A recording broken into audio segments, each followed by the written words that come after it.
Happy birthday, liar, my sister spat as candles melted. Then I watched their faces, hers and his, as I slid a sealed envelope across the table containing the proof of his addiction.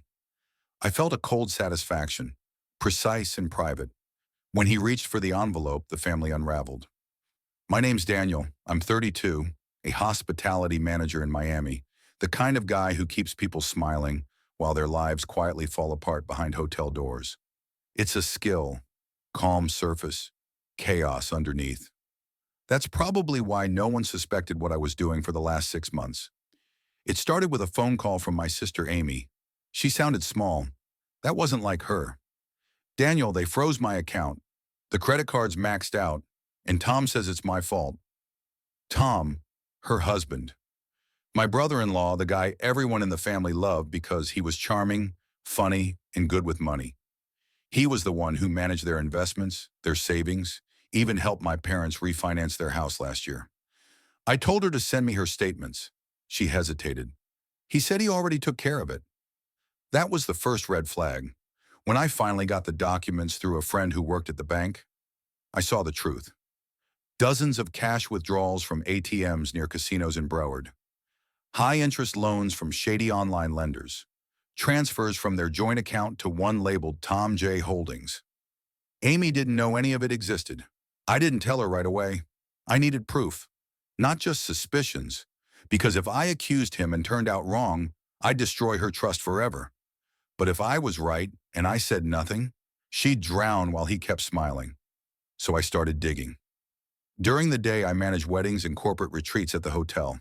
At night, I called contacts, dealers, pit bosses, anyone who might remember Tom. Some didn't want to talk, but a few did. "Oh yeah," one said. "Tom? Real smooth guy. Always thought he could win it back." It always ends like that. Men like Tom think they can gamble away the hole they dug. The more I found, the angrier I became. Not the loud kind of anger. The slow, clean one that sits in your chest until it starts to harden. He'd even framed Amy to protect himself. I saw it in the emails he sent to their joint accountant, claiming Amy's shopping problem was putting them at risk. He'd built his alibi while she was crying over overdraft notices. I didn't know how to tell her. Not yet. She was already so fragile. So I built my case quietly. The first step was simple. Evidence. I gathered every document I could. Credit card statements, withdrawal slips, screenshots of loan contracts.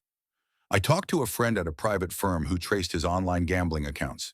The guy even found recorded calls where Tom tried to negotiate extensions with his lenders, pretending he was managing funds for clients.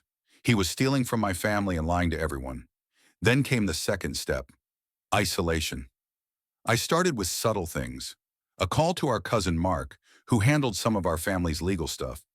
I told him I was worried about Tom's behavior, that maybe Amy was being manipulated. I sent him a few redacted statements. He didn't say much, but I knew he'd talk to others. Then I gave a few documents to the family lawyer under the pretext of reviewing investment discrepancies. Within a week, Tom's name started to circulate in whispers. My parents called, confused. "Is there something going on with Tom?" I said I wasn't sure. Not yet. The silence that followed those calls was almost worse than the lies themselves. It was the kind of silence that breaks before it shatters. By the time Amy's birthday rolled around, I knew I had enough. I had the full ledger. Transactions, witnesses, voice messages, the lot. The plan was already in motion. The family lawyer would be there, our cousin Mark too, and one of Tom's creditors had agreed to accidentally call during dinner to confirm a payment. It wasn't revenge, not really. It was surgery. The kind that saves one life by cutting deep into another. But even knowing that, my hands shook when I sealed the envelope. The dinner was at my parents' house. Soft lights, floral tablecloth, the same cheap wine my mom always bought for special occasions. Amy wore a pale blue dress that used to fit her better. She looked tired but tried to smile. Tom sat beside her, leaning back, easy and confident, his hand resting on her chair like ownership. He caught my eye when I walked in. "Danny boy," he said, grinning. "Didn't think you'd make it. Big night, huh?" "Wouldn't miss it," I said. He poured me a drink before I even sat down. "To family," he said, raising his glass. "Always stronger together." I wanted to tell him how much I hated that sentence, But instead I smiled. Always? Dinner went on like a play everyone knew the lines to. Fake laughs, polite stories, my mom asking about the hotel, my dad bragging about his new grill. But beneath it all was tension. Mark kept glancing at me. The lawyer, Mrs. Rivera, sat at the end of the table pretending to enjoy her salad. Amy tried to cut her cake when it happened. Tom's phone buzzed. Once, twice, 3 times. He ignored it, but the noise kept breaking through the room's forced calm. Finally, Mrs. Rivera said softly, "You might want to take that, Tom. It sounds urgent." He frowned but picked it up. "Hello?" A pause, then his face tightened. "No, I told you I'd handle it. This isn't a good time." The voice on the other end was loud enough for the table to hear. "You've been saying that for 6 months, Mr. Jameson. We need payment by Friday, or your account's going to collections." Amy froze mid-slice. My mother's hand dropped her fork. Tom's face drained. "I don't know who you think you're talking to," he snapped, but his voice shook. "This number's a mistake." He hung up, forced a laugh. "Wrong number. People mix me up with another Thomas Jameson all the time." No one spoke. That's when I reached into my jacket and pulled out the envelope. "Maybe this will help clear things up," I said. Tom's eyes darted to it. White, sealed, thin but heavy with what it carried. "What is that?" Amy asked quietly. "Proof," I said. He tried to smirk, but it faltered. "Daniel, what the hell are you doing?" "Showing you what you've done." He looked around the table, searching for someone to back him. "This is ridiculous. What is this? Some kind of prank?" "Open it." Amy reached for it first, but he snatched it away. His hands trembled slightly as he tore the seal. He scanned the first page, the bank transfers, then the next, the gambling accounts, the loan notices. Color left his face. Amy whispered, "Tom?" He said nothing. My father leaned forward, voice low but dangerous.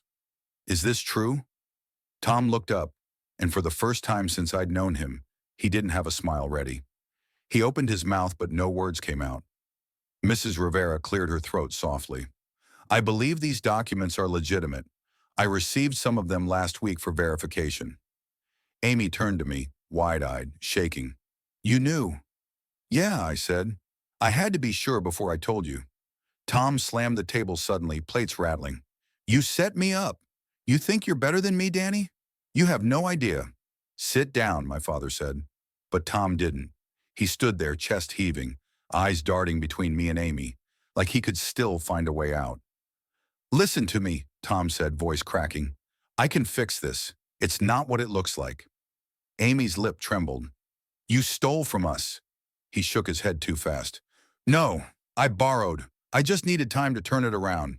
The market—" "Don't," I said quietly. "Don't insult us with that." He spun toward me. "You think you're some kind of hero? You ruined this family." "I didn't ruin anything," I said. "You did that the moment you chose a slot machine over my sister." His composure shattered then. All the slick charm stripped away. He looked wild, desperate. "You think she's perfect? She doesn't tell you everything either." Amy's voice was barely a whisper. "Stop." He kept going, words tumbling over each other. "She knew about the cards. She spent 2. "That's enough," my dad said, standing halfway. "You're done." Tom looked around, realizing there was no one left to manipulate. His hands shook as he gathered the papers, tried to stuff them back into the envelope, as if he could hide what was already visible. Mrs. Rivera reached across calmly and took it from him. "I'll hold on to this," she said. He froze. "You're in on this too?" "I'm your family's lawyer," she said evenly, "not your accomplice." Then something broke inside him. He grabbed his coat and stormed toward the door. Amy started to cry. Not loud, just this quiet, hollow sound that filled the space he left behind. No one moved for a long time. The candles kept burning, the wax dripping onto the tablecloth. Finally, my mother whispered, "Daniel, how long?" 6 months, I said. "I didn't want to tell you until I could prove it." My father sat back, exhaling hard like someone had hit him. "You should have come to me." "I couldn't," I said. "He would have found out. He was still checking her emails, Dad." Amy wiped her eyes, shaking her head. "I thought he loved me. He made me believe I was crazy." "He needed you to believe that," I said softly. Mrs. Rivera started packing up the papers. I'll contact the authorities in the morning. There's enough here for a case. Amy just stared at the empty chair across from her. Don't call them tonight, she said quietly. Please, I just need a night. No one argued. After everyone left, I stayed to help clean up. The wax had hardened around the candles, the cake untouched. Amy was still sitting there, eyes distant. You planned all of this, she said finally. Yeah. You wanted him to suffer. I didn't answer. She looked at me, voice breaking. And now what? He's gone, and I'm still the one who has to live with it. I didn't have an answer for that either. Tom disappeared for 2 days before the police picked him up in a cheap motel near Orlando. When they found him, he had less than $100 and a bag full of casino receipts. The arrest made the local news. Miami financial advisor accused of embezzling family funds. They didn't name Amy, but everyone knew. Miami's not that big. She didn't go to the arraignment. I did. He looked smaller somehow, like all that false confidence had been burned out of him. When he saw me, he tried to glare, but it came out weak. I didn't say a word. The months that followed were chaos. Lawyers, debt settlements, phone calls from people who'd lost money through his fake investment schemes. My parents mortgaged part of their house to cover Amy's share of the debt. I helped where I could, organizing documents, sitting with her through court filings, driving her to therapy. She never blamed me directly, but there was distance now, like she couldn't decide whether I'd saved her or destroyed what was left. One night she came over to my apartment. She looked better, stronger. They finalized the restitution agreement, she said. It'll take years, but it's done. That's good, I said. She hesitated, then added, I'm moving back to Tampa. Mom needs help with Dad, and I can't stay here. Too many memories. I nodded. That's probably smart.